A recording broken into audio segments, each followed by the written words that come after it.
A las 10 en punto de la mañana del 23 de junio de 1914, un cohete de bengala blanco rasgó el cielo azul cobalto sobre los cerros secos de Zacatecas, marcando el inicio del día más sangriento y decisivo de la Revolución Mexicana. Ese destello efímero no fue una simple señal táctica, sino el detonante del apocalipsis.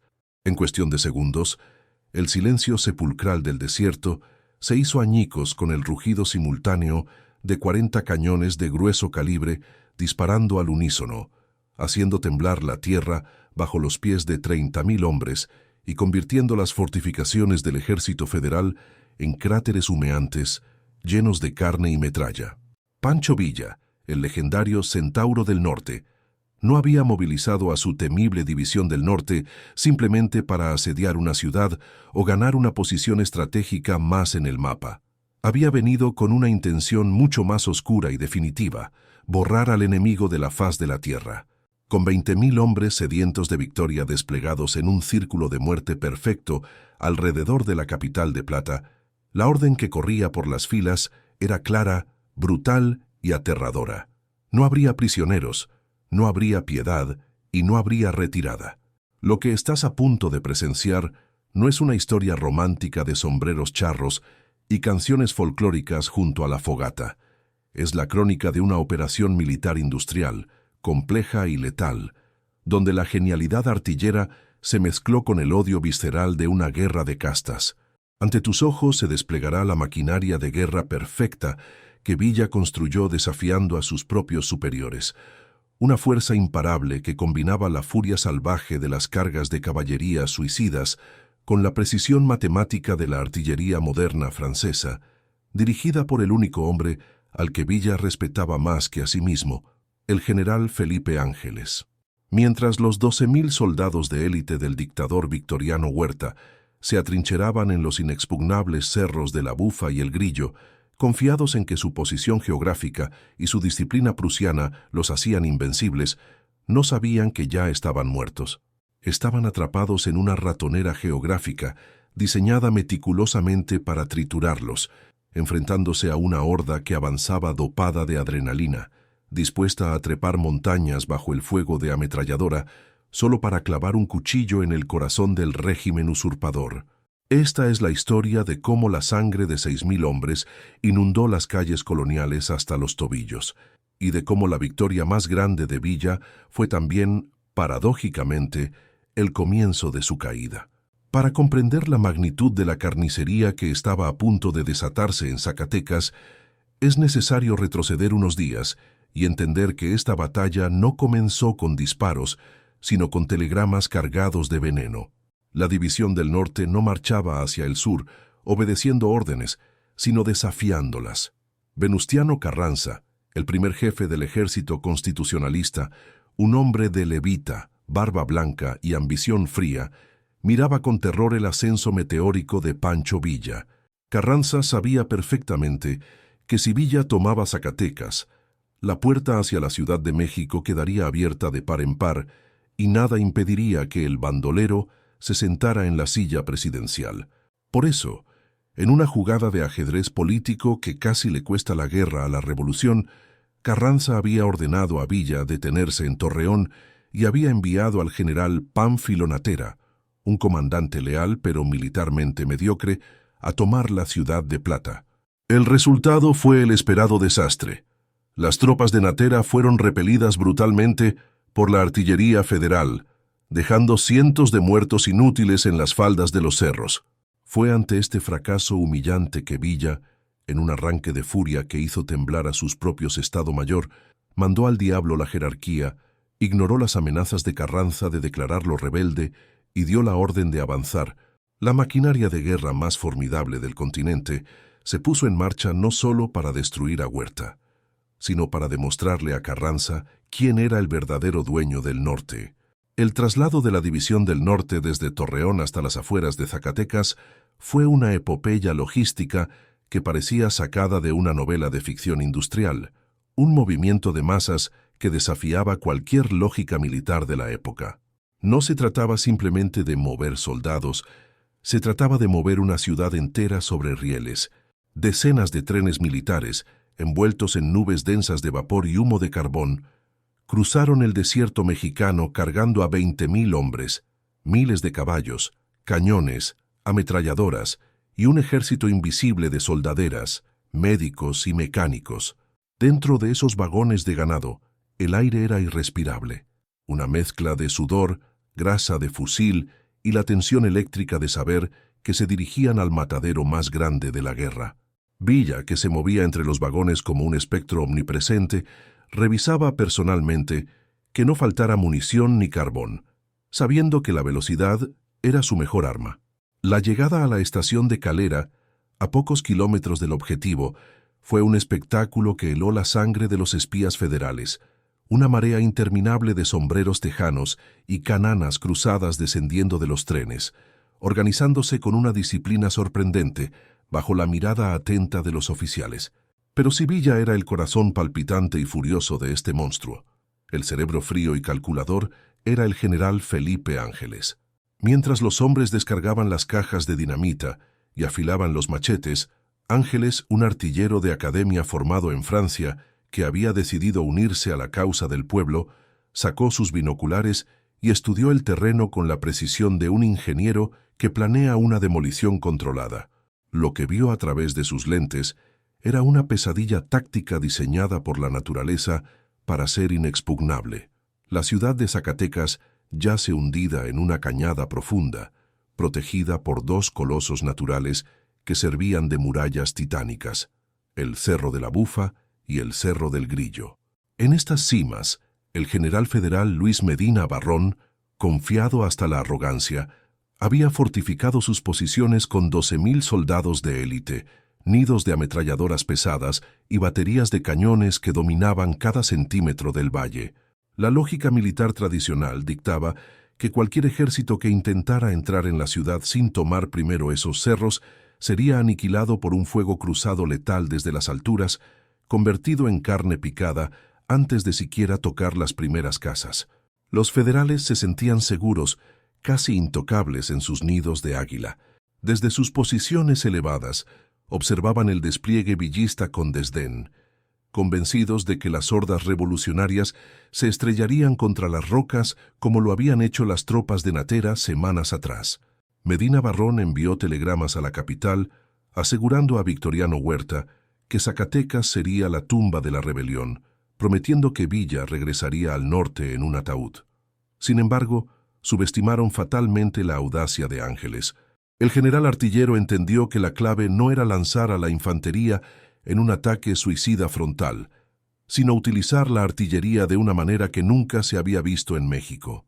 En lugar de colocar sus cañones en la retaguardia para un bombardeo de apoyo lejano, Ángeles decidió arriesgarlo todo.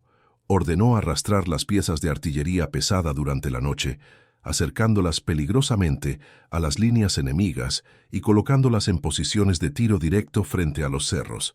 Fue una maniobra de sigilo y fuerza bruta, con cientos de hombres empujando cañones Schneider y Saint-Chamond en la oscuridad absoluta, conteniendo la respiración para no ser detectados.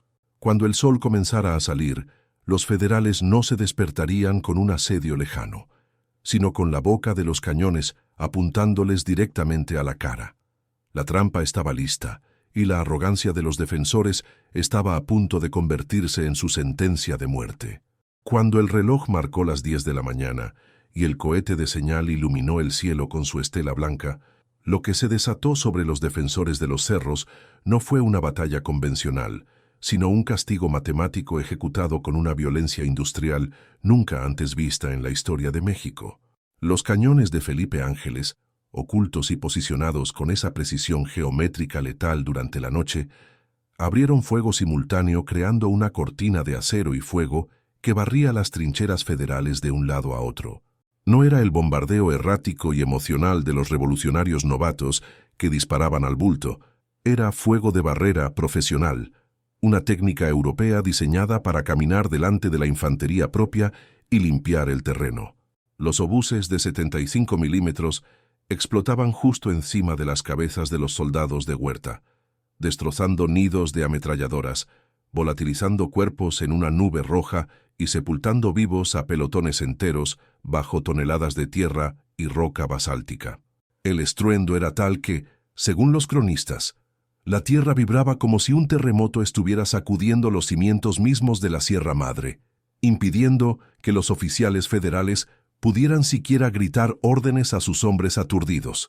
Bajo este techo de proyectiles silbantes que rasgaban el aire, las brigadas de la División del Norte se lanzaron al asalto en un movimiento de tenaza perfecto, diseñado para asfixiar al enemigo. Por el norte, las fuerzas de los generales Tomás Urbina y Pánfilo Natera atacaban las pendientes escarpadas del Cerro del Grillo y el de la Sierpe. Por el sur, la caballería desmontada de Maclovio Herrera y los Dorados, de Villa, cargaban contra el símbolo máximo de la resistencia, el Cerro de la Bufa. La coordinación era tan absoluta que parecía que un solo cerebro controlaba a 20.000 cuerpos. Los federales, cegados por el humo y ensordecidos por las explosiones, disparaban desesperadamente hacia abajo, haciendo rodar sus ametralladoras Hotchkiss para intentar detener la marea humana, pero la artillería de Ángeles no les daba ni un segundo de respiro. Cada vez que un nido de resistencia federal abría fuego, un cañón villista corregía el tiro en tiempo real y lo silenciaba con un impacto directo, despejando el camino para sus compañeros que subían como hormigas rabiosas. La ascensión fue una carrera contra la muerte, cuesta arriba bajo un sol de justicia, que combinado con el calor de los incendios, convertía las laderas en un horno. Los villistas, ignorando el cansancio, la sed y el miedo, saltaban sobre los cadáveres de sus camaradas caídos para ganar terreno metro a metro, impulsados por una mezcla de odio visceral al huertismo y una devoción casi religiosa hacia Pancho Villa. El centauro no dirigía desde una carpa segura en la retaguardia. Cabalgaba entre la línea de fuego, con su caballo cubierto de sudor y espuma, gritando órdenes, animando a sus muchachitos y exponiéndose a las balas con esa temeridad suicida que cimentaba su leyenda de invulnerabilidad. Ver a su jefe arriesgar el pellejo codo a codo con ellos inyectaba en la tropa una dosis de adrenalina más potente que cualquier droga, convirtiendo a campesinos y rancheros en máquinas de matar que no se detenían ni ante el alambre de púas ni ante la bayoneta calada. Hacia la 1 de la tarde, la balanza de la historia se inclinó definitivamente con un crujido estruendoso. El Cerro de El Grillo, una de las llaves maestras de la defensa federal, cayó ante el empuje incontenible de la brigada de Urbina.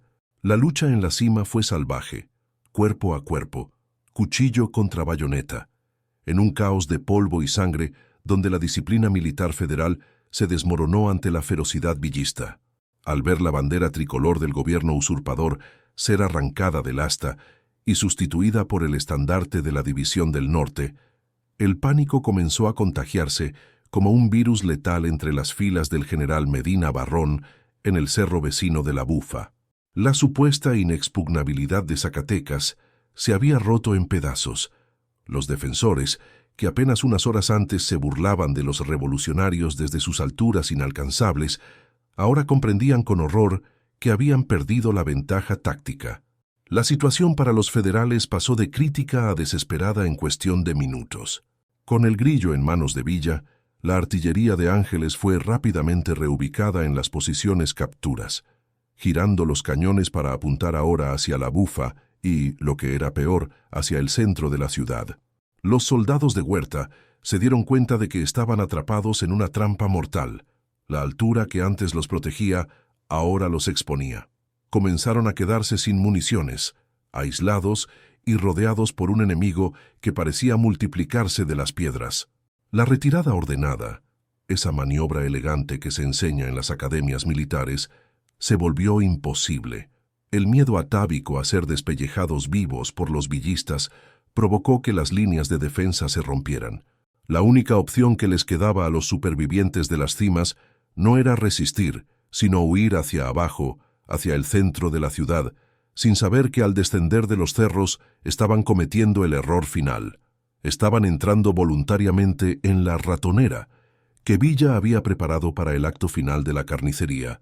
Antes de que descendamos a las calles empedradas de Zacatecas para ser testigos de la fase más cruel de esta carnicería urbana, te pido que hagas una pausa de un segundo para suscribirte al canal y activar la campanita. YouTube y las plataformas convencionales suelen censurar o desmonetizar este tipo de contenido histórico crudo porque muestra la realidad de la guerra sin filtros ni romanticismos. Tu apoyo es la única munición que tenemos para seguir produciendo estos documentales de guerra total y mantener viva la verdadera historia. Únete a nuestra comunidad ahora mismo, porque lo que vamos a narrar a continuación te hará ver la Revolución Mexicana con otros ojos. Al caer la tarde, la situación en las alturas se volvió insostenible para las tropas federales. La caída de El Grillo y, poco después, la toma brutal del emblemático Cerro de la Bufa marcaron el fin de la resistencia organizada y el inicio del caos absoluto.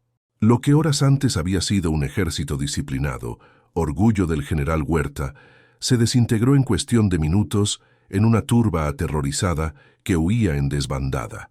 Los soldados, al ver que los villistas coronaban las cimas y comenzaban a bajar tras ellos con los machetes en la mano, perdieron toda compostura y comenzaron a correr hacia el centro de la ciudad, rodando literalmente por las laderas escarpadas, abandonando cañones, mochilas y fusiles en un intento desesperado de salvar el pellejo.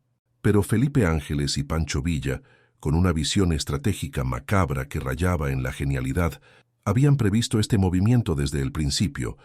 Habían convertido a la ciudad de Zacatecas en una ratonera monumental de la que era imposible escapar. Al descender de los cerros buscando refugio entre los edificios de cantera rosa, los soldados de Huerta no encontraron la salvación, sino un callejón sin salida geográfico. Las tropas de la División del Norte, que habían estado esperando pacientemente en las afueras, cerraron el cerco desde todas las direcciones, empujando a los federales hacia el corazón de la hondonada. Fue una maniobra de compresión letal. Miles de hombres fueron empujados hacia una masa humana densa y desesperada en las plazas y callejones estrechos, convirtiéndose en el blanco perfecto para la artillería villista que ahora disparaba hacia abajo, sin piedad y a placer. Los proyectiles caían sobre la multitud aglomerada, causando estragos espantosos, donde cada explosión se llevaba por delante a decenas de hombres, caballos y mujeres que acompañaban al ejército. La ciudad, diseñada para la vida civil, se transformó en una olla de presión donde la muerte llovía del cielo y brotaba de cada esquina. El momento más dantesco y espectacular de la jornada ocurrió cuando un grupo de oficiales federales, en un acto de nihilismo suicida al ver todo perdido y para evitar que el arsenal cayera en manos enemigas, decidió detonar el depósito principal de municiones ubicado en el Palacio Federal.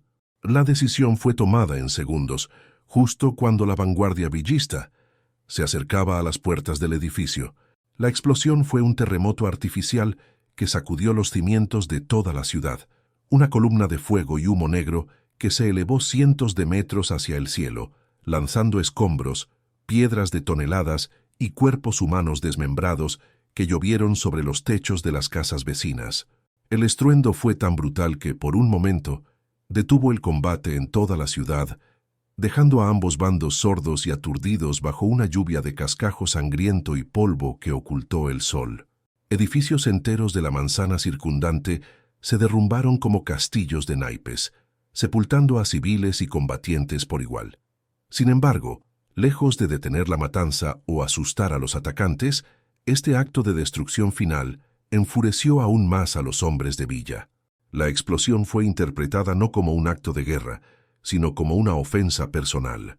La orden tácita que corrió por las filas villistas como una descarga eléctrica fue la de degüello. La batalla había terminado y comenzaba el exterminio.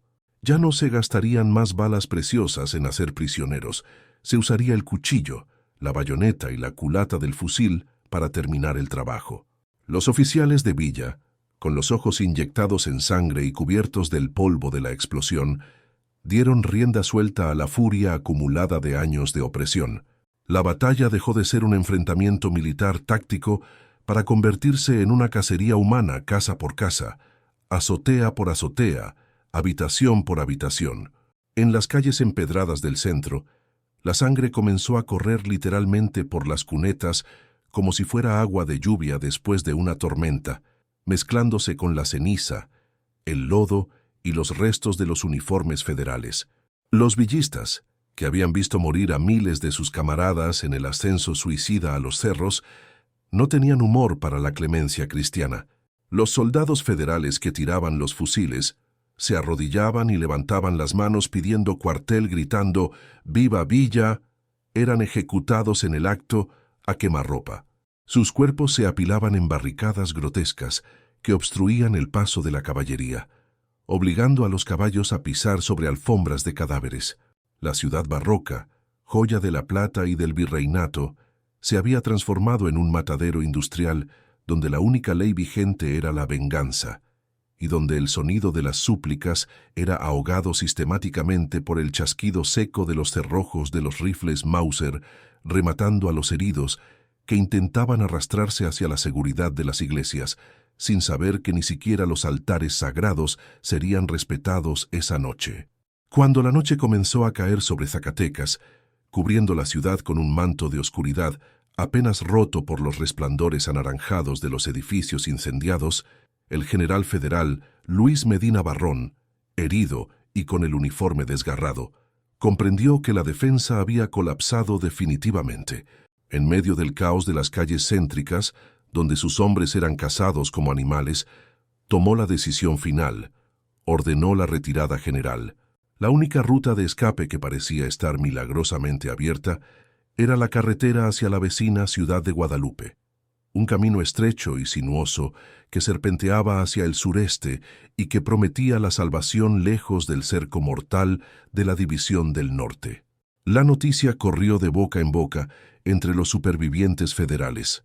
A Guadalupe, como una presa que ve una rendija en la jaula. Miles de soldados, mezclados con oficiales aterrorizados, heridos que se arrastraban y soldaderas que cargaban sus enseres y niños, se abalanzaron hacia esa salida en una masa humana compacta y frenética, creyendo que dejaban el infierno atrás. Pero lo que los federales no sabían, y lo que descubrirían de la forma más atroz posible, era que esa salida no era un descuido táctico de los revolucionarios ni un error de cobertura. Era la parte final, la más cruel y la más calculada de la trampa maestra, diseñada por la dupla letal de Villa y Ángeles. Pancho Villa, con su instinto depredador, y Felipe Ángeles, con su frialdad geométrica, habían anticipado esta huida horas antes. Habían dejado ese corredor abierto, a propósito, como un cebo irresistible, pero habían posicionado estratégicamente a miles de tiradores de élite y nidos de ametralladoras frescas a lo largo de los flancos de ese camino, ocultos en las sombras de las lomas y tras las bardas de adobe, esperando pacientemente a que la columna enemiga entrara completamente en el corredor de la muerte para cerrar el cepo. Lo que sucedió en la carretera a Guadalupe no puede llamarse batalla bajo ningún estándar militar. Fue un tiro al blanco a escala industrial, una ejecución masiva en movimiento. Cuando la columna de fugitivos, que sumaba varios miles de almas, llenó la carretera en la oscuridad, los villistas abrieron fuego cruzado simultáneo desde ambos lados del camino. El efecto fue devastador. La vanguardia de la columna se detuvo en seco ante una muralla de plomo, mientras que la retaguardia seguía empujando hacia adelante, comprimiendo a la multitud en una zona de exterminio donde era imposible fallar un tiro. Los caballos, enloquecidos por el ruido y las heridas, coceaban y aplastaban a los infantes. Los vehículos y cañones que intentaban salvarse quedaron atascados, bloqueando la vía y convirtiéndose en ataúdes de metal para sus ocupantes. Fue una masacre mecánica. Los cuerpos de los primeros caídos formaron barricadas de carne y hueso que detenían el avance de los que venían detrás, quienes a su vez eran cegados por las balas que llovían sin cesar, trazando líneas de luz en la noche. El pánico era tan absoluto que la jerarquía militar se disolvió por completo. Los soldados federales se pisoteaban unos a otros para intentar salir del camino, y muchos, al verse rodeados en la oscuridad y sin municiones, optaron por el suicidio antes que caer en manos de los villistas, sabiendo que la leyenda negra de Villa no prometía clemencia para los vencidos. Se escuchaban disparos aislados de revólver, seguidos del silencio de quien se quita la vida, prefiriendo la propia mano a la furia del centauro. Entre los que huían se encontraban los temidos colorados, o trotskistas, traidores que habían luchado antes contra Madero y a quienes Villa odiaba con una furia personal, bíblica e intransigente. Para ellos, la carretera a Guadalupe fue el fin del mundo. Sabían que no había rendición posible. Sabían que si eran capturados vivos, serían torturados o fusilados sin juicio. Pelearon con la desesperación de las ratas acorraladas, disparando hasta la última bala, pero fueron barridos por la superioridad numérica y moral de los villistas. La carretera se convirtió literalmente en un río de sangre, tan denso y resbaladizo que los caballos de los perseguidores patinaban en el pavimento al intentar cargar. De los 12.000 hombres que defendían Zacatecas al amanecer, apenas unos cientos de suertudos, incluido el general Medina Barrón, lograron romper el cerco y llegar a Aguascalientes, la mayoría heridos, sin armas y totalmente desmoralizados. El resto quedó atrás, muerto o capturado. En menos de 8 horas de combate y persecución, el Ejército Federal, la institución militar que había sostenido la dictadura de Porfirio Díaz durante 30 años y luego la usurpación de Huerta, había dejado de existir como fuerza de combate efectiva. No había sido derrotado, había sido triturado, desmembrado y borrado del mapa por un ejército popular que, hasta hace poco, era considerado por las academias militares como una banda de forajidos sin disciplina. Aquella noche, bajo la luna indiferente de Zacatecas, el viejo régimen murió ahogado en su propia sangre en una carretera secundaria, víctima de la venganza implacable del norte. Al amanecer del 24 de junio, el silencio que cubría la ciudad de Zacatecas era más aterrador y pesado que el estruendo de los cañones del día anterior. La división del norte había ganado, la victoria era total y absoluta, pero el precio de esa gloria yacía expuesto bajo la luz cruda de la mañana. La ciudad había quedado convertida en un osario a cielo abierto, un paisaje dantesco que desafiaba la cordura de cualquier testigo. Las cifras oficiales y los testimonios de los sobrevivientes pintan un cuadro que parece sacado de una pesadilla medieval. Casi 6.000 cadáveres de soldados federales yacían amontonados en las calles, en las plazas, colgando de las ventanas de los edificios bombardeados y sembrados a lo largo de kilómetros en la carretera a Guadalupe.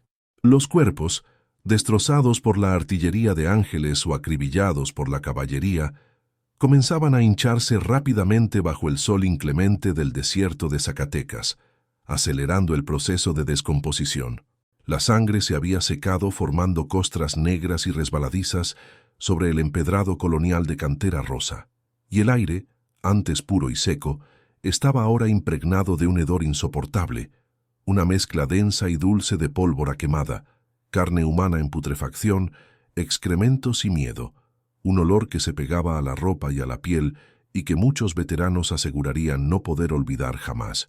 La magnitud de la matanza fue tal que el sistema sanitario de la ciudad y de la propia División del Norte colapsó de inmediato antes de siquiera intentar funcionar.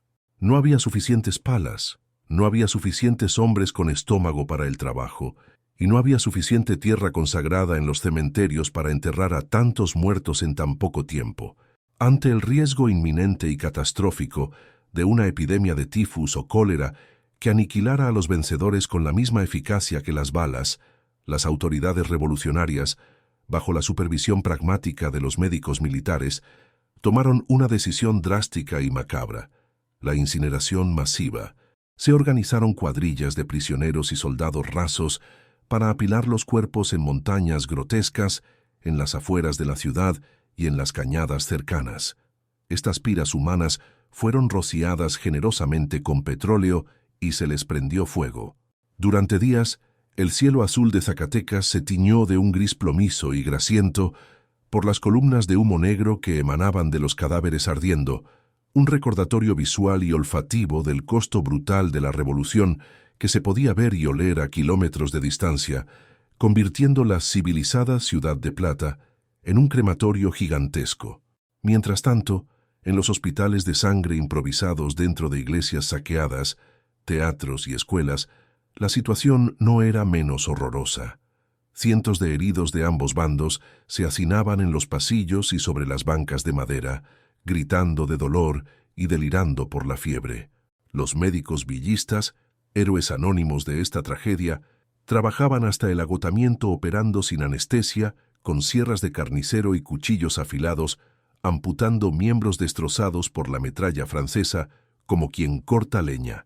Las extremidades amputadas se acumulaban en cubetas que se desbordaban y eran arrojadas a los patios traseros, mientras el suelo de los quirófanos se volvía tan resbaladizo por la sangre que los cirujanos tenían que echar aserrín para no caerse. En este infierno médico, la distinción entre amigo y enemigo se borraba. El dolor igualaba a todos, y la muerte llegaba igual de rápido para un dorado de villa que para un conscripto federal. Pero el horror organizado, el terror político, ocurría lejos de los hospitales, en los paredones y tapias de la ciudad. Mientras a los soldados rasos federales capturados, la mayoría campesinos pobres obligados a luchar por la leva, se les perdonaba la vida a cambio de una amnistía inmediata y la promesa de unirse a las filas villistas, una práctica común para reponer bajas rápidamente. La suerte de la oficialidad fue sellada con plomo caliente.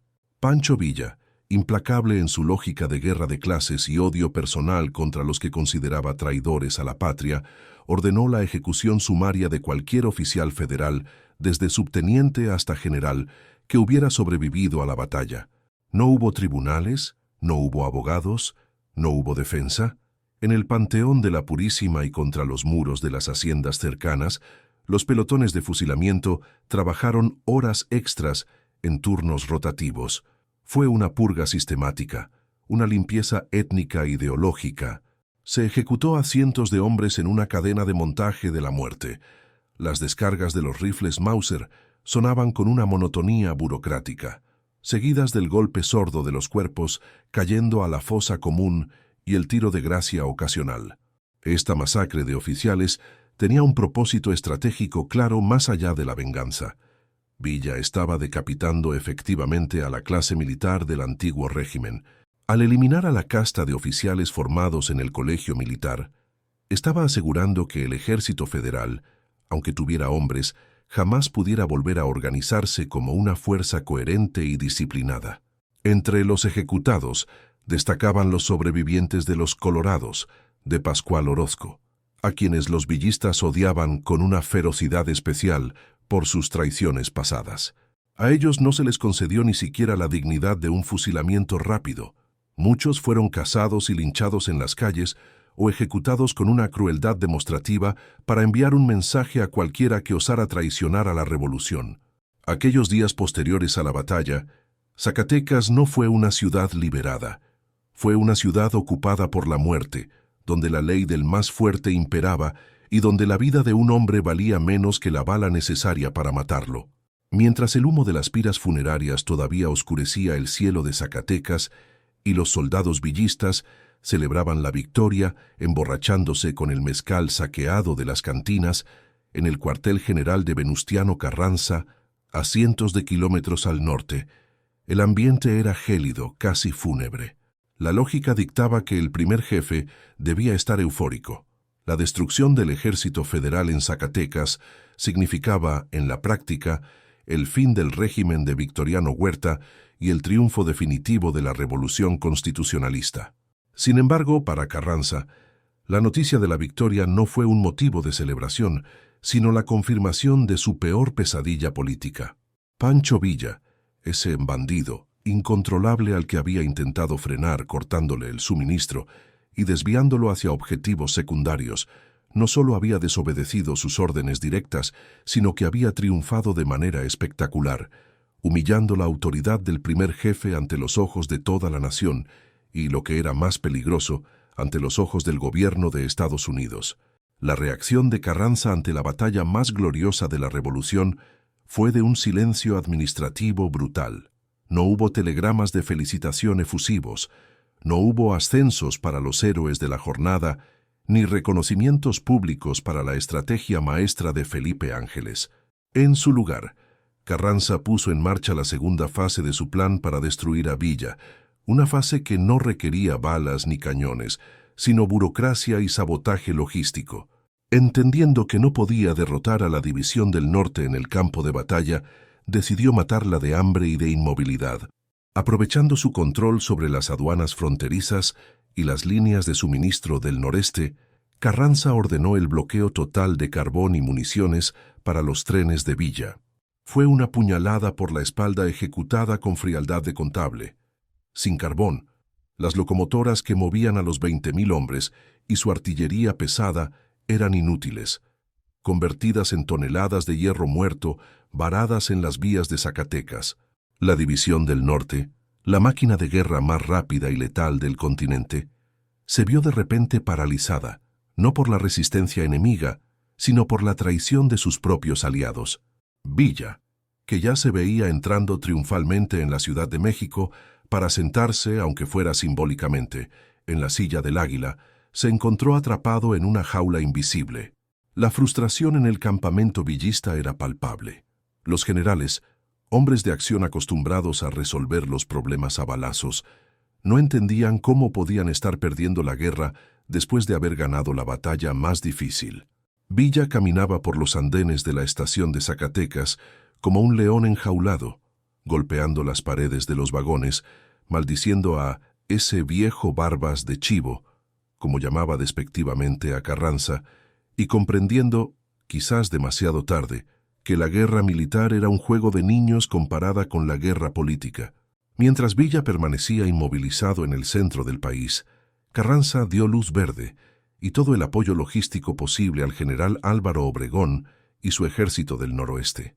Obregón, un estratega brillante pero mucho más pragmático y obediente políticamente que Villa, avanzaba a toda velocidad por la costa del Pacífico, bajando por Jalisco y Guadalajara sin encontrar gran resistencia, pues el grueso del ejército huertista ya había sido aniquilado por Villa en Zacatecas. Entonces, la intención de Carranza era transparente y dolorosa. Quería que Obregón llegara primero a la Ciudad de México. Quería que la capital fuera ocupada por tropas leales al constitucionalismo moderado y no por la horda salvaje del norte.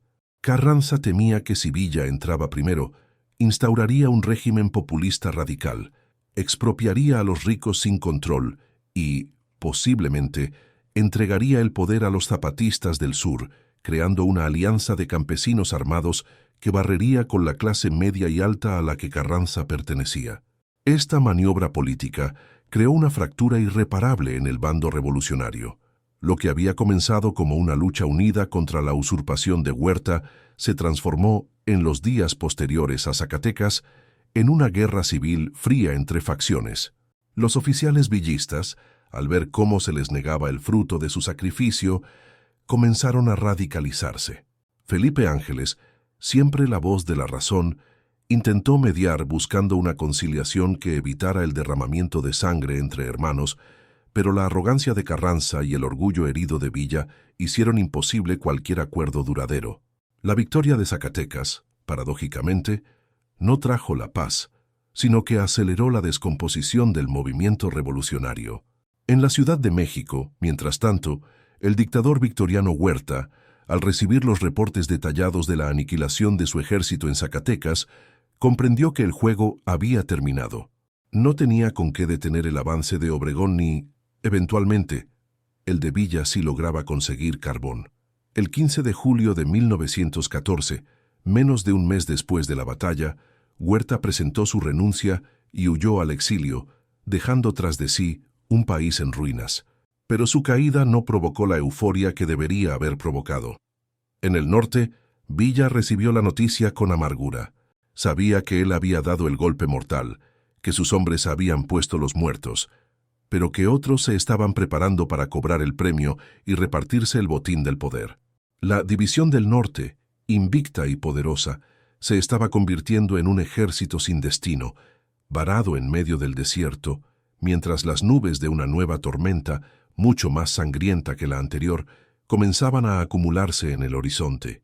La guerra entre Carranza y Villa era ya inevitable.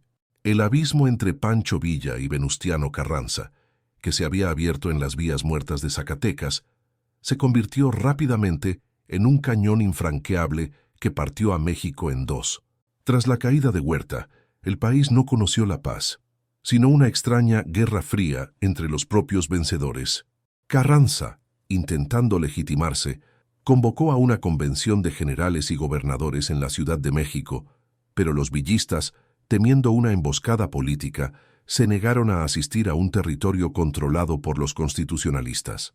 Bajo presión militar y para evitar un baño de sangre inmediato, la sede se trasladó a Aguascalientes, una ciudad neutral, donde en octubre de 1914 se llevó a cabo el experimento democrático más surrealista y caótico de la revolución, la soberana Convención Revolucionaria. Lo que ocurrió dentro del Teatro Morelos de Aguascalientes fue una obra de teatro digna de Shakespeare, interpretada por hombres armados que olían a caballo y pólvora. Allí se reunieron los intelectuales de corbata, los generales de uniforme impecable y los delegados villistas y zapatistas, estos últimos llegando con sus sombreros anchos y su desconfianza campesina. El ambiente era eléctrico. En un momento que definió la volatilidad emocional de la época, Pancho Villa, en un acto de histrionismo sincero, sacó su pistola ante la asamblea, la ofreció a los delegados y con lágrimas en los ojos, juró que si él era el obstáculo para la paz de México, que lo fusilaran allí mismo. «Maten al bandido si eso salva a la patria», gritó. La convención, conmovida y aterrorizada a la vez, no lo mató. Al contrario, votó por el cese de Carranza como primer jefe y nombró a Eulalio Gutiérrez como presidente interino. Carranza, previsiblemente, desconoció la decisión, declaró a la convención en rebeldía y huyó a Veracruz, llevándose consigo el Tesoro Nacional, las máquinas de imprimir billetes y a la burocracia experimentada, dejando a la convención con el poder simbólico, pero sin el gobierno real. Fue entonces cuando la historia nos regaló una de sus imágenes más potentes y contradictorias, la alianza entre el Centauro del Norte y el Caudillo del Sur. En diciembre de 1914, los ejércitos de Pancho Villa y Emiliano Zapata entraron triunfantes en la Ciudad de México. Fue el desfile militar más extraño que la capital había visto jamás. Por un lado, marchaban los 30.000 hombres de la División del Norte, una fuerza mecanizada, ruidosa, con uniformes caqui, artillería pesada y una arrogancia festiva. Por el otro, desfilaban los campesinos del Ejército Libertador del Sur, hombres silenciosos de calzón de manta, huaraches y sombreros de paja, que cargaban estandartes de la Virgen de Guadalupe y miraban la ciudad con recelo, como si fuera una bestia extraña que no entendían. El encuentro cumbre tuvo lugar en Xochimilco. Allí, frente a frente, se sentaron los dos hombres más peligrosos de México. Villa, el guerrero expansivo, bebedor de malteadas de fresa, ya que odiaba el alcohol, y hablador compulsivo. Y Zapata, el líder agrario reservado, místico y de pocas palabras que bebía cognac. A pesar de sus diferencias culturales abismales, el norte minero y ganadero contra el sur agrícola e indígena, se entendieron en un punto fundamental. Ambos odiaban a Carranza y ambos despreciaban a la clase política urbana. Firmaron el Pacto de Xochimilco, prometiendo luchar juntos hasta la muerte y repartir la tierra a los pobres. Parecía que nada podía detenerlos, tenían los ejércitos más grandes, el control de la capital y el apoyo popular masivo. El clímax simbólico de este breve triunfo ocurrió en el Palacio Nacional.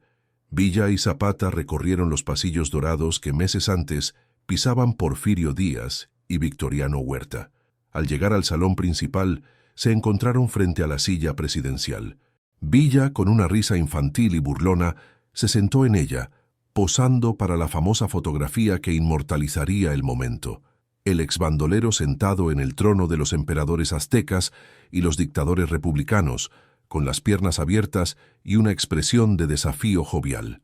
A su lado, Zapata se sentó en una silla común, con el rostro sombrío y el fusil entre las piernas, negándose a ocupar la silla presidencial porque, según sus palabras proféticas, está embrujada.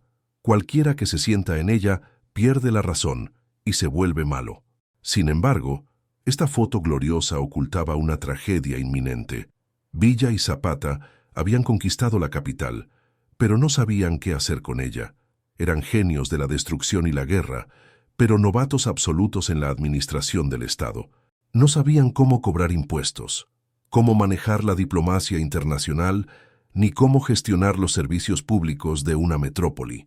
Mientras ellos se perdían en banquetes y en discusiones estériles dentro de la convención, en Veracruz, Venustiano Carranza y Álvaro Obregón estaban reconstruyendo el ejército, modernizando sus tácticas y, tal lo más importante, estudiando las debilidades militares de Villa. Obregón, en particular, estudiaba los informes de la Primera Guerra Mundial que llegaban de Europa, aprendiendo sobre trincheras, alambre de púas y nidos de ametralladoras defensivas, tácticas diseñadas específicamente para destrozar cargas de caballería masivas como las que Villa amaba. El tiempo en la capital se les escurrió de las manos como agua. La ciudad, que al principio los recibió con curiosidad, pronto se cansó del desorden, la inflación y la inseguridad provocada por las tropas ocupantes. La clase media y los intelectuales comenzaron a ver a los convencionistas no como libertadores, sino como bárbaros incapaces de gobernar. Villa, sintiéndose asfixiado por la política y extrañando la libertad de sus llanuras, cometió el error estratégico de abandonar la Ciudad de México y regresar al norte para combatir a Obregón en su propio terreno, creyendo que podría repetir la hazaña de Zacatecas. No sabía que estaba caminando hacia una trampa histórica. La silla del Águila había quedado vacía de nuevo y la oportunidad de oro de la Revolución Popular se había perdido para siempre entre brindis y fotos. La fiesta había terminado. Ahora venía la resaca sangrienta. El año de 1915 amaneció con un presagio de sangre sobre el Bajío mexicano. Pancho Villa, cegado por su propia leyenda y convencido de que la toma de Zacatecas le había otorgado una especie de invencibilidad divina, decidió buscar el enfrentamiento definitivo contra Álvaro Obregón. Villa no quería escaramuzas ni maniobras políticas. Quería una batalla campal, un choque de trenes donde pudiera aplastar al ejército constitucionalista con la fuerza bruta de su caballería, tal como había hecho con los federales. Sin embargo, Villa cometió el error capital de cualquier comandante: subestimar a su enemigo y no adaptarse a los tiempos. Mientras el Centauro seguía peleando la guerra del siglo XIX, confiando en el coraje y la carga frontal, Obregón estaba peleando ya la guerra del siglo XX.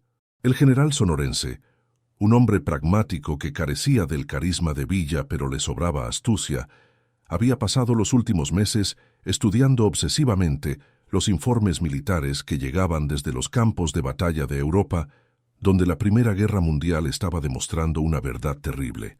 La era de la caballería había muerto, asesinada por la ametralladora y el alambre de púas. Obregón eligió el terreno con la meticulosidad de un arquitecto funerario. Los llanos de Celaya, en el estado de Guanajuato. Sabía que Villa atacaría allí, atraído por la geografía abierta que parecía ideal para sus cargas masivas. Pero Obregón transformó el paisaje. Aprovechando los canales de riego agrícola, la vegetación y los desniveles, construyó una red de trincheras invisibles, nidos de ametralladoras camuflados y, lo más importante, kilómetros de alambre de púas colocados estratégicamente para canalizar a los atacantes hacia zonas de la muerte preestablecidas. Obregón no planeaba salir a pelear contra Villa. Planeaba sentarse a esperar a que Villa se suicidara contra sus defensas. Cuando la División del Norte llegó a las afueras de Celaya, en abril de 1915, el general Felipe Ángeles, con su instinto táctico intacto, olió la trampa de inmediato. Al observar las posiciones de Obregón, Ángeles le rogó a Villa que no atacara frontalmente. «General», le dijo con esa calma académica que a veces exasperaba a Villa, «no ataque ahí. Obregón está atrincherado. Si lo rodeamos y cortamos sus líneas de suministro hacia Veracruz, lo obligaremos a salir y pelear en nuestros términos». Fue la voz de la razón militar, la misma voz que les había dado la victoria en Zacatecas, pero esta vez Villa no escuchó. La arrogancia de la victoria pasada, sumada a la impaciencia por destruir a el Perfumado, su apodo para Obregón, lo ensordeció. «¿Miedo, general Ángeles?», le espetó Villa. «Vamos a romperles el espinazo a puros hachazos. Aquí no venimos a rodear, venimos a matar». El 6 de abril comenzó el primer acto de la tragedia. Villa ordenó la carga general.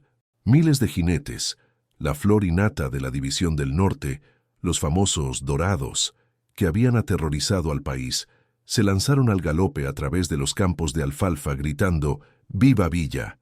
La tierra retumbaba bajo los cascos de 10.000 caballos, una visión que habría hecho huir a cualquier ejército tradicional. Pero los hombres de Obregón, los yaquis y los soldados sonorenses no corrieron.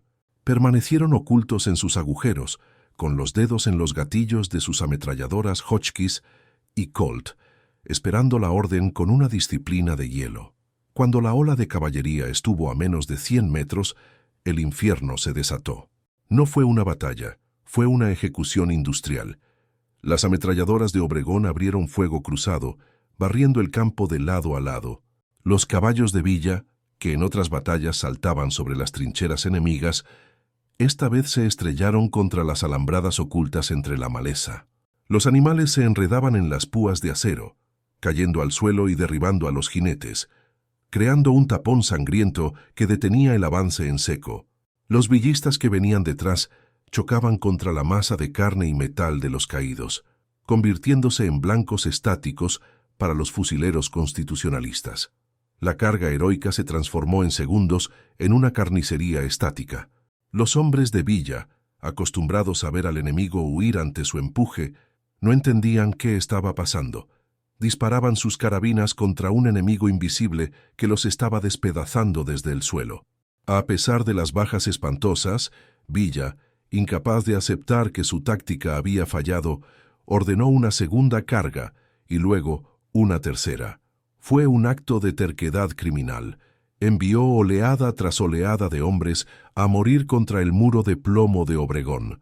Al caer la noche del primer día, el campo de Celaya estaba sembrado de cadáveres de hombres y caballos. La División del Norte había perdido su aura de invencibilidad en unas pocas horas.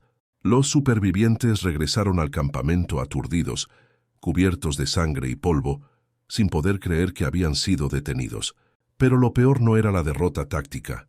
Lo peor era que Villa, lejos de reconsiderar la estrategia de Ángeles, se tomó el revés como un insulto personal que debía ser lavado con más sangre.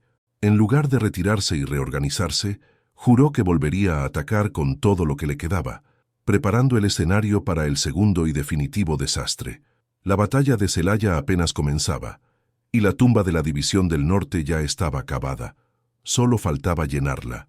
Tras el desastre del 6 de abril, la lógica militar dictaba una pausa reflexiva, o un cambio radical de estrategia, pero en la mente febril de Pancho Villa no había lugar para la prudencia, solo para la revancha.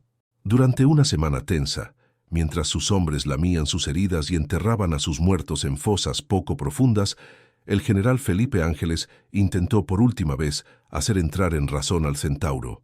Con mapas en la mano y la paciencia de un santo, le explicó que Obregón estaba esperando precisamente otro ataque frontal, que sus reservas de munición estaban peligrosamente bajas y que la única opción viable era retirarse hacia el norte para atraer al enemigo a un terreno abierto, donde la caballería pudiera maniobrar.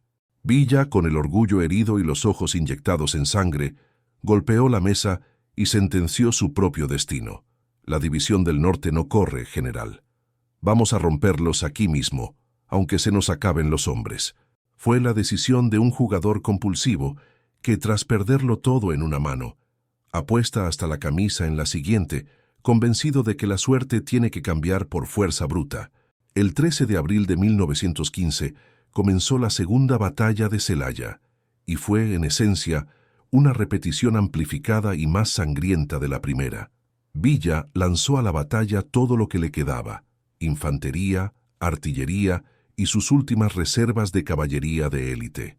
Pero Obregón, astuto y metódico, no había movido ni un centímetro sus defensas. Al contrario, las había reforzado. Había traído más ametralladoras, había tensado más alambre de púas y había ordenado a sus soldados cavar trincheras más profundas.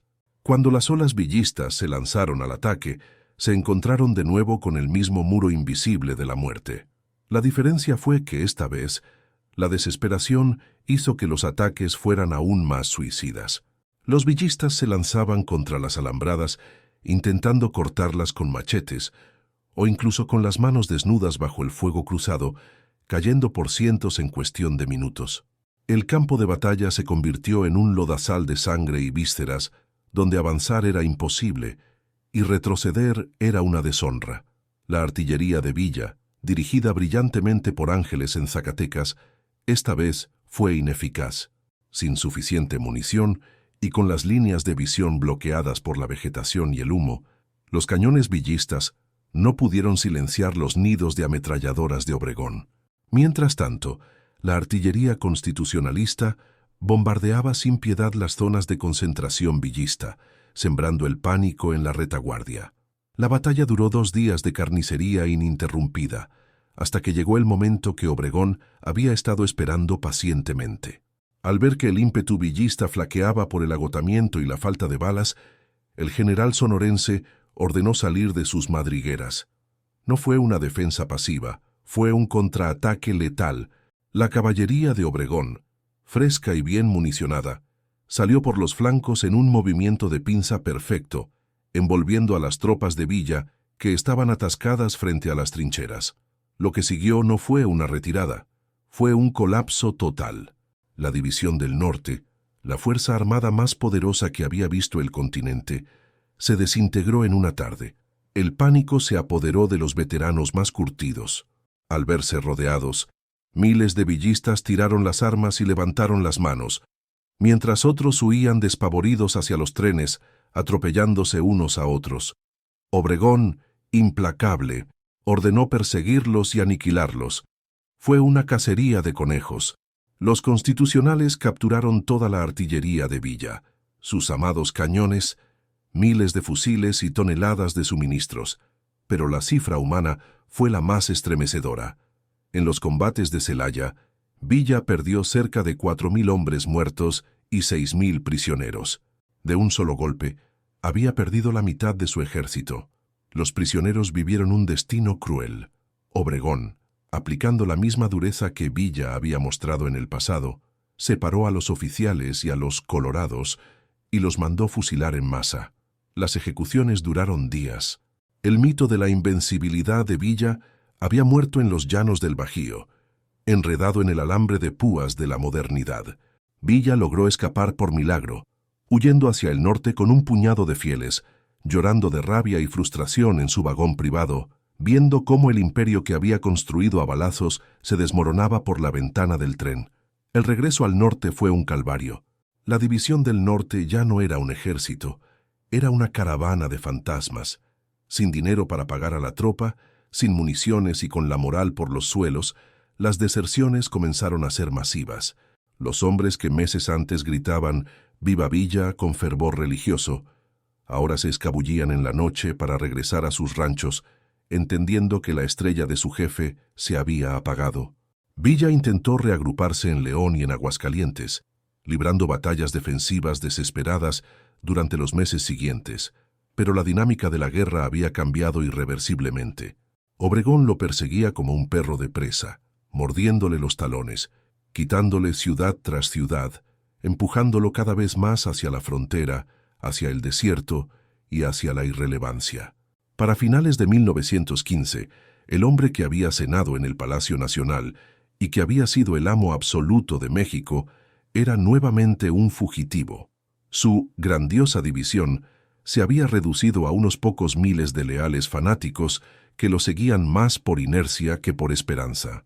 Estados Unidos, oliendo la derrota, reconoció oficialmente al gobierno de Carranza, lo que para Villa fue la traición final. Se sintió acorralado, solo y traicionado por todos, por Carranza, por Obregón, por los gringos y hasta por la suerte. Pero un animal herido es más peligroso que uno sano. Villa, sin ejército regular, sin artillería y sin dinero, decidió volver a sus orígenes.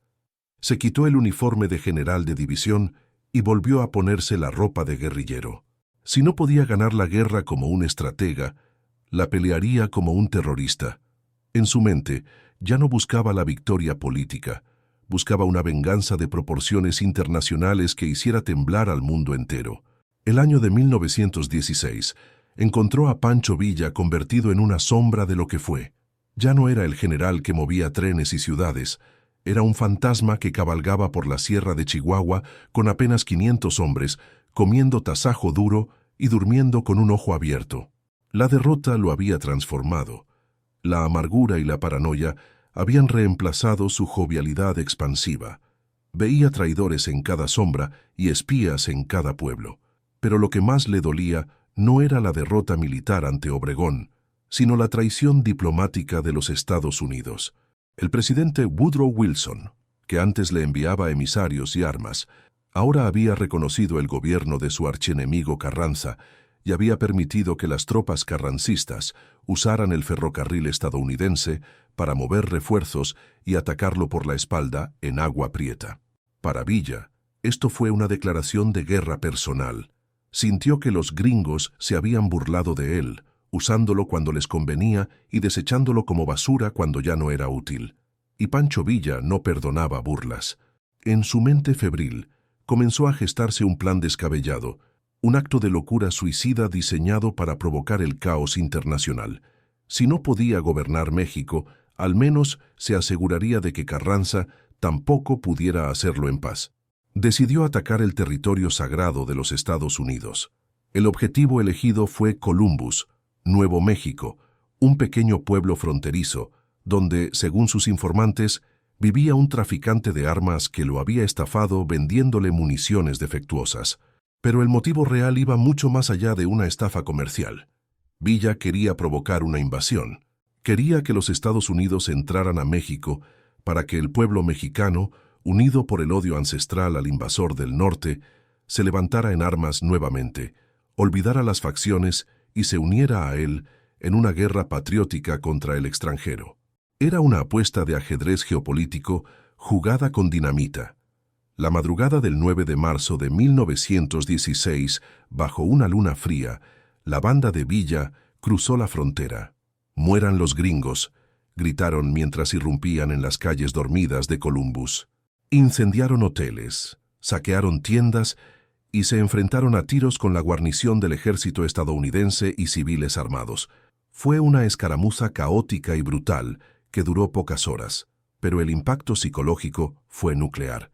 Por primera y única vez en la historia moderna, un ejército latinoamericano había invadido y atacado suelo continental de los Estados Unidos. La prensa norteamericana estalló en furia, pintando a Villa como un monstruo sediento de sangre, un Atila mexicano, que debía ser cazado y ejecutado. El presidente Wilson, presionado por la opinión pública y humillado militarmente, mordió el anzuelo. La respuesta de Washington fue inmediata y desproporcionada. Se organizó la llamada Expedición Punitiva, una fuerza invasora de más de 10,000 soldados estadounidenses, equipados con la tecnología más moderna de la época, camiones blindados, ametralladoras, motocicletas y, por primera vez en la historia militar, aviones de reconocimiento. Al mando de esta fuerza titánica estaba el general John J. Pershing, un militar duro y experimentado apodado Black Jack. La misión era simple y clara: capturar a Pancho Villa, vivo o muerto. Parecía una tarea fácil. El ejército más poderoso del mundo contra un guerrillero prófugo y sus harapos. Pershing cruzó la frontera con la arrogancia de quien va a cazar conejos con un cañón. Pero Chihuahua no es Europa, y la sierra no perdona a los extraños. Villa, conociendo el terreno como la palma de su mano, se desvaneció en el paisaje. Dispersó a sus hombres en grupos pequeños, se escondió en cuevas inaccesibles y utilizó la red de apoyo campesino que todavía lo adoraba. Los soldados estadounidenses, con sus pesados camiones y sus uniformes calurosos, se encontraron atrapados en un infierno de polvo, sed y hostilidad. La población local no los veía como libertadores que venían a capturar a un bandido, sino como invasores extranjeros que pisaban suelo patrio. En lugar de delatar a Villa, los campesinos los enviaban en direcciones equivocadas, envenenaban sus pozos de agua y se burlaban de ellos en silencio. Durante 11 meses, la expedición punitiva vagó por el desierto mexicano persiguiendo fantasmas. Los aviones se estrellaban contra las montañas o se averiaban por el polvo. Los camiones se atascaban en los caminos de herradura. Villa, herido en una pierna tras un enfrentamiento con carrancistas, pasó semanas escondido en una cueva, curándose con hierbas y siendo alimentado por mujeres leales, mientras las patrullas gringas pasaban a pocos metros de su escondite sin verlo. Fue la humillación militar más grande para los Estados Unidos antes de Vietnam. Pershing, el gran general, no pudo capturar a un solo hombre. Mientras tanto, la leyenda de Villa crecía hasta proporciones míticas. Ya no era solo el revolucionario derrotado, era el vengador de la raza, el único hombre que se había atrevido a golpear al gigante en su propia casa y había vivido para contarlo. En las cantinas y en los corridos populares se cantaba «Pancho Villa no se deja, ni se raja», y a los gringos de la punitiva se los pasó por la faja. Finalmente, en febrero de 1917, con la entrada inminente de Estados Unidos en la Primera Guerra Mundial, Wilson ordenó la retirada de las tropas. La expedición punitiva regresó a casa con las manos vacías, dejando tras de sí una estela de polvo y resentimiento. Villa había ganado su última gran batalla, no con balas, sino con resistencia y astucia. Había sobrevivido al ejército de Obregón y al ejército de los Estados Unidos. Pero el mundo había cambiado. México estaba cansado de guerra. La Constitución de 1917 se había firmado y el país quería paz, aunque fuera la paz imperfecta de Carranza. Villa, el sobreviviente eterno, se quedó solo en la sierra, un guerrero sin guerra, esperando el final de su propia historia. Entre 1917 y 1920, Pancho Villa se convirtió en una leyenda viviente, pero también en un anacronismo sangriento. Mientras el resto de México intentaba desesperadamente reconstruirse, firmar constituciones y levantar instituciones sobre los escombros de la década trágica, Villa seguía peleando una guerra que ya había terminado para todos menos para él. Convertido nuevamente en guerrillero, recorría el norte con una fuerza reducida pero feroz, atacando guarniciones, secuestrando mineros y ajusticiando a carrancistas con una brutalidad que ya no tenía justificación estratégica, sino que parecía nacida del puro resentimiento. Fueron años oscuros, donde el centauro, acorralado y envejecido, cometió sus peores atrocidades, como la masacre de San Pedro de la Cueva, demostrando que el héroe popular también tenía un lado oscuro y vengativo que la historia oficial a menudo prefiere olvidar. Sin embargo, incluso en su decadencia, Villa seguía siendo intocable. El gobierno federal gastaba millones de pesos y miles de hombres intentando cazarlo, pero la sierra siempre lo protegía. El tablero de ajedrez nacional cambió drásticamente en mayo de 1920. Venustiano Carranza, el hombre que había dedicado su vida a destruir a Villa, cayó víctima de su propia medicina. Fue traicionado y asesinado en Tlaxcalantongo por sus antiguos aliados, los generales sonorenses Álvaro Obregón y Plutarco Elías Calles. Con Carranza muerto y el Grupo Sonora en el poder, se abrió una inesperada ventana de oportunidad para la paz. El presidente interino, Adolfo de la Huerta, un hombre más pragmático y menos rencoroso que sus predecesores, entendió una verdad fundamental. A Pancho Villa no se le podía matar, se le tenía que convencer.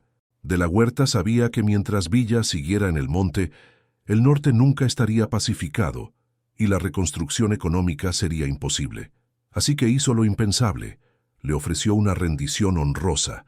Las negociaciones fueron tensas. Villa no confiaba en Obregón ni en Calles, a quienes consideraba sus enemigos naturales, pero estaba cansado. Llevaba 10 años durmiendo con la carabina al lado, huyendo a salto de mata, viendo morir a sus amigos y sintiendo el peso de la edad en sus huesos. En julio de 1920 se firmaron los Pactos de Sabinas.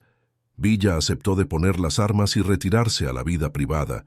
A cambio, el gobierno le perdonó la vida, le otorgó el grado de general de división con sueldo completo y le regaló la hacienda de Canutillo en Durango, junto con una escolta de 50 de sus dorados de confianza, pagados por el Estado para su protección personal. Fue el final oficial de la División del Norte y el nacimiento del Villa Civil.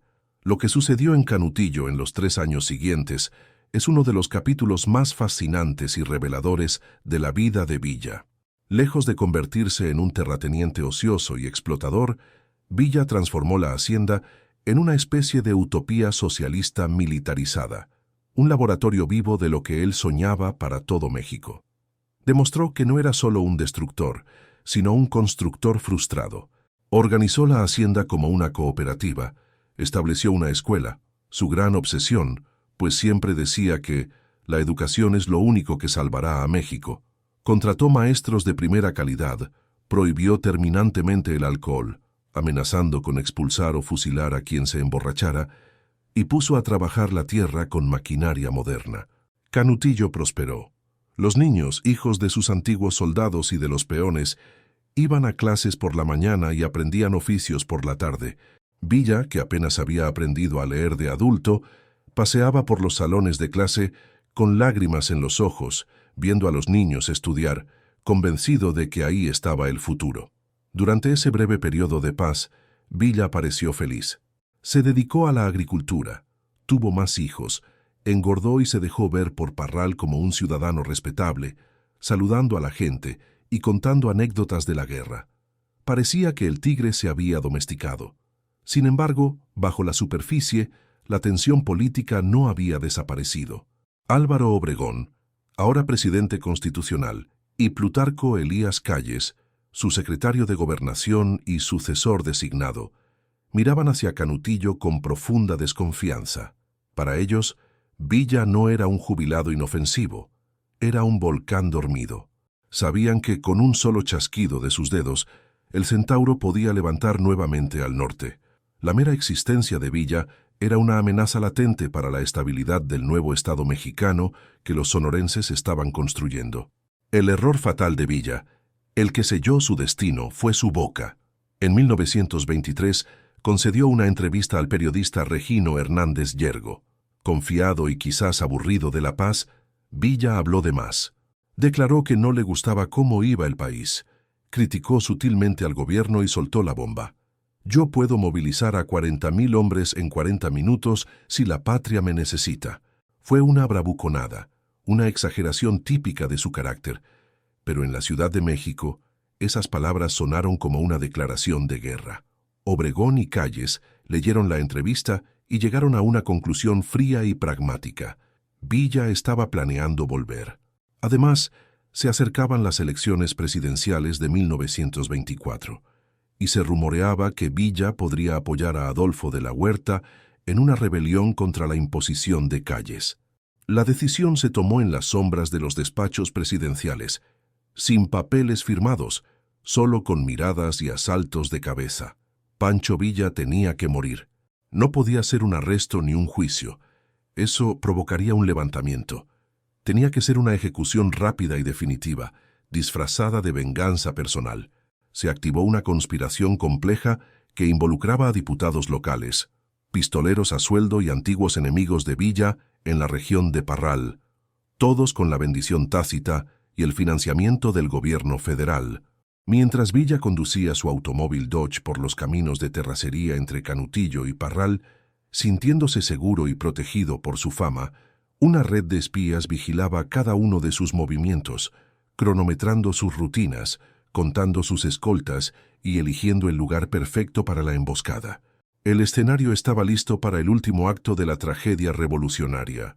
El hombre que había sobrevivido a 1000 batallas, a la punitiva y al paredón, estaba a punto de enfrentarse a la única fuerza que no podía derrotar, la traición del Estado que él mismo había ayudado a forjar.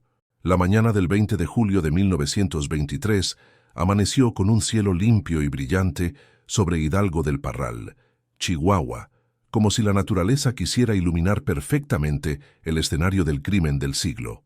Pancho Villa, el hombre que había esquivado la muerte en 100 batallas, el general que había escapado de las garras del ejército más poderoso del mundo y que había sobrevivido a venenos y sentencias de fusilamiento, se despertó tranquilo en la casa de una de sus mujeres, Manuela Casas. Desayunó ligero, se vistió con ropa civil y se preparó para conducir de regreso a su hacienda en Canutillo. Ese día, Villa cometió una serie de errores fatales, producto de esa confianza excesiva que le había nacido en el retiro. Decidió conducir él mismo su automóvil, un Dodge Brothers 1922 descapotable, un vehículo ruidoso y lento que adoraba, relegando a su chofer al asiento trasero. Además, llevaba una escolta inusualmente pequeña, solo 5 hombres, entre ellos su fiel secretario Miguel Trillo y el coronel Ramón Contreras. Iban relajados, con las armas enfundadas, bromeando sobre los asuntos de la hacienda sin saber que cada metro que avanzaban los acercaba a una cita ineludible con la traición. Mientras el Dodge avanzaba dando tumbos por las calles de Parral, en el número 15 de la calle Gavino Barreda, una casa vacía y estratégica, ubicada justo en una curva cerrada que obligaba a los vehículos a frenar casi por completo, un grupo de hombres sudaba frío con los dedos pegados a los gatillos. Eran los conjurados, Melitón Lozoya, Jesús Salas Barraza y un equipo de pistoleros locales reclutados y pagados con oro del gobierno. Llevaban días esperando, fumando nerviosamente y vigilando la esquina a través de las rendijas de las ventanas cerradas. Sabían que no podían fallar. Sabían que si Villa sobrevivía al primer disparo, su furia caería sobre ellos y sobre sus familias como una plaga bíblica. Tenían órdenes estrictas y munición especial, balas expansivas, dum-dum, diseñadas para causar el máximo daño posible y asegurar que el objetivo no saliera vivo del auto. A las 8 de la mañana, el automóvil de Villa enfiló la avenida Juárez y se acercó a la fatídica curva. En la esquina, un vendedor de dulces y semillas aparentemente inofensivo, Juan López Sáenz, vio venir el coche. Al reconocer al general al volante, se quitó el sombrero y gritó con fuerza, ¡Viva Villa! Para Villa, fue un saludo más de un admirador del pueblo, y quizás hasta sonrió levemente. Para los asesinos ocultos en la casa, fue la señal de muerte acordada. El grito indicó que el objetivo estaba en posición y sin escapatoria. Villa redujo la velocidad para tomar la curva, dejando el motor casi en punto muerto. Fue el instante perfecto. De repente, las ventanas de la casa se abrieron de golpe y el aire de la mañana se rompió con el estruendo ensordecedor de fusiles y pistolas disparando al unísono. No fue un tiroteo, fue una fusilación a quemarropa. Una lluvia de plomo barrió el automóvil de lado a lado. Villa, con los reflejos de guerrero intactos, intentó instintivamente sacar su pistola Bisley calibre 44, pero ya era tarde. Una bala expansiva le impactó directamente en el pecho, destrozándole el corazón, mientras otra le volaba parte del cráneo. El centauro del norte murió casi instantáneamente, con la mano todavía buscando su arma, sin tiempo para pronunciar últimas palabras ni maldiciones. Su cuerpo inerte se desplomó sobre el volante, y el peso de su pie muerto sobre el acelerador hizo que el coche saliera disparado sin control, estrellándose violentamente contra un árbol de fresno pocos metros más adelante. El silencio que siguió al choque fue breve y terrible, roto solo por el siseo del radiador roto y los gemidos de los moribundos. La escolta de Villa había sido aniquilada antes de poder defenderse. Miguel Trillo yacía muerto con la cabeza colgando fuera del vehículo. Los otros guardaespaldas estaban destrozados en el asiento trasero o tirados en el pavimento. Solo Ramón Contreras, malherido y con un brazo destrozado, logró salir del coche, disparar un par de veces contra la casa de los asesinos y huir cojeando hacia el lecho seco del río, convirtiéndose en el único testigo superviviente de la masacre. Los asesinos, asegurándose de que no hubiera respuesta, salieron de la casa con precaución. Se acercaron al Dodge humeante no como soldados, sino como cazadores que se acercan a una bestia abatida para confirmar el trofeo. Al ver el cuerpo de Villa, doblado grotescamente y cubierto de sangre y masa encefálica, sintieron una mezcla de alivio y terror reverencial. Melitón Lozoya, lleno de adrenalina, disparó el tiro de gracia en la cabeza del cadáver, un gesto innecesario de odio y posesión. En cuestión de minutos, la escena se llenó de curiosos, fotógrafos y policías que parecían haber estado esperando a la vuelta de la esquina. Las fotografías que se tomaron ese día dieron la vuelta al mundo. El invencible Pancho Villa, el hombre que había desafiado a imperios, yacía ahora como un muñeco roto, con los ojos abiertos mirando a la nada, derrotado no en una carga de caballería heroica, sino en una emboscada cobarde en una calle de provincia. La noticia corrió como la pólvora. Mataron a Villa, En la Ciudad de México, en el Palacio Nacional, se dice que el presidente Obregón y el general Calles recibieron el telegrama con una calma sepulcral, sin celebrar abiertamente, pero sabiendo que el último obstáculo real para su poder absoluto había sido eliminado.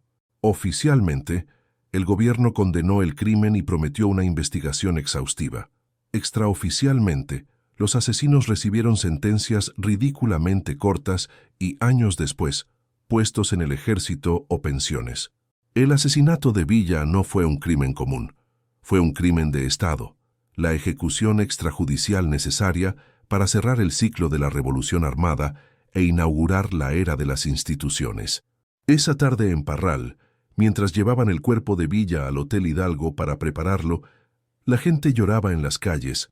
Los pobres, los campesinos, los que habían recibido tierras o justicia de su mano, sentían que habían quedado huérfanos. Pero también había un sentimiento de finalidad. Con la muerte de Villa, moría también la posibilidad de un México diferente, más salvaje, más justo y más caótico. El centauro había bajado de su caballo para subirse a un coche y encontrar la muerte, simbolizando el paso doloroso de la leyenda rural a la modernidad despiadada. La revolución había devorado a su hijo predilecto, y ahora, sobre su tumba, se empezaba a construir el nuevo país. Pancho Villa murió en esa curva de Parral, pero su historia no terminó con el último latido de su corazón. De hecho, lo que sucedió después es quizás más extraño y macabro que su propia vida. 3 años después del magnicidio, en 1926, la tumba del centauro en el Panteón de Parral fue profanada en medio de la noche. Alguien abrió el ataúd y con una sierra de carnicero le cortó la cabeza al cadáver, robándosela y dejando el cuerpo decapitado atrás. Hasta el día de hoy, el paradero de la cabeza de Pancho Villa sigue siendo uno de los grandes misterios sin resolver de la historia de México. ¿Fue un trofeo macabro encargado por un millonario excéntrico de Estados Unidos? ¿Fue una prueba final exigida por el gobierno para asegurarse de que el monstruo estaba realmente muerto? ¿O yace enterrada en algún lugar del desierto, mirando eternamente hacia el norte? Esa decapitación póstuma es la metáfora perfecta de la relación de México con Villa. El sistema quería su leyenda, pero le tenía terror a su cerebro y a sus ideas. Querían al mito folclórico, pero necesitaban asegurarse de que el hombre pensante y rebelde estuviera separado del cuerpo de la nación. Durante décadas, la revolución institucionalizada, el régimen que nació de los asesinos de Villa, trató de borrarlo de la historia oficial o pintarlo como un bandolero sediento de sangre, una vergüenza necesaria pero superada. Sin embargo, el pueblo nunca olvidó. Mientras los políticos de la capital inauguraban estatuas de Carranza y Obregón, en las cantinas del norte y en los jacales de los campesinos se seguían cantando corridos a Pancho Villa. Tuvieron que pasar 50 años para que el gobierno, rindiéndose ante la evidencia de su popularidad indestructible, decidiera perdonarlo y trasladar sus restos, o lo que quedaba de ellos, al monumento a la Revolución en la Ciudad de México. Es una ironía histórica suprema y cruel.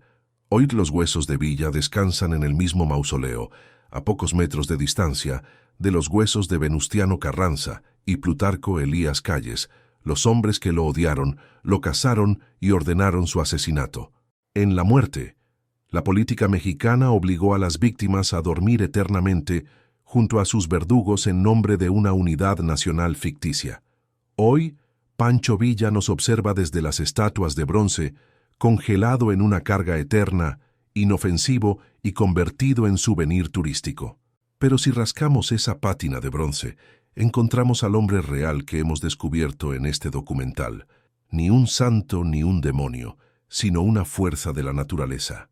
Un hombre que nació sin apellido, sin educación y fuera de la ley, y que a fuerza de carisma, violencia y una sed de justicia primitiva, logró poner de rodillas a una dictadura y desafiar a una superpotencia. Su vida nos enseña una lección brutal sobre la naturaleza de las revoluciones. Son necesarias para romper las cadenas, pero a menudo son incapaces de construir la libertad. La violencia que Villa desató en Zacatecas liberó a México de Huerta, pero también sembró las semillas del autoritarismo que vendría después. Su tragedia fue la tragedia de todo un país. Saber pelear contra la tiranía, pero no saber cómo dejar de pelear cuando se gana. Ahora que conoces la historia completa, desde la genialidad táctica de los cerros de Zacatecas hasta la traición sucia en las calles de Parral, tú tienes la última palabra en este juicio histórico. Quiero que vayas a la caja de comentarios ahora mismo y dictes tu sentencia definitiva. Escribe la palabra héroe, si crees que su lucha por los pobres y su valentía justifican sus crímenes, o escribe villano, si crees que su brutalidad y sus masacres, como la de los soldados federales o los inocentes de San Pedro de la Cueva, lo condenan irremediablemente. No te limites a la etiqueta. Explícame tu por qué. Quiero leer vuestros argumentos y ver si el mito ha sobrevivido a la verdad cruda que acabamos de exponer. Si este viaje a través de la sangre, el polvo y la pólvora te ha abierto los ojos, si valoras que te cuenten la historia sin censura, sin miedo a derribar ídolos y sin la versión edulcorada de los libros de texto, entonces tu deber es suscribirte a este canal, darle like al video y compartirlo con alguien que todavía crea que la revolución fue un desfile de héroes perfectos. Hasta la próxima.